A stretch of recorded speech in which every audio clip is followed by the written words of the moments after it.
নাহমাদুহু ওয়া নুসাল্লি আলা রাসূলিল কারীম। বসে পড়েন, আমার ক্যামেরাম্যান ভিডিও করতে আছে, দেখতে আছেন না? গত জুমায় আমি আপনাদের সামনে আলোচনা করেছিলাম যে রমজান মাসে আল্লাহ তাআলা ইবলিসকে বন্দী করে রাখলেও কিছু মানুষরূপী ইবলিস বাইরেই থাকে।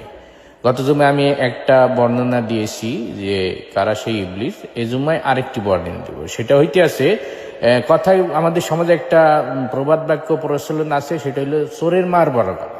অর্থাৎ যে চুরি করছে হেয়ার চাপার ঠেলায় মনে করেন আশপাশের মানুষ টেকতে পারে না।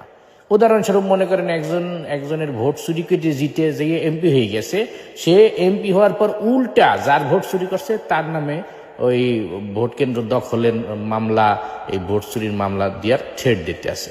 এইগুলা হইল মানুষরূপী শয়তান।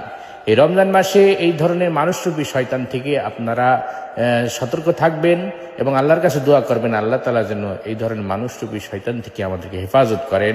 আল্লাহ রাব্বুল আলামিন আমাদেরকে ভোট চোর, চাঁদাবাজ, সন্ত্রাস এদের কাছ থেকে যেন দূরে থাকার তৌফিক দান করেন। আমিন।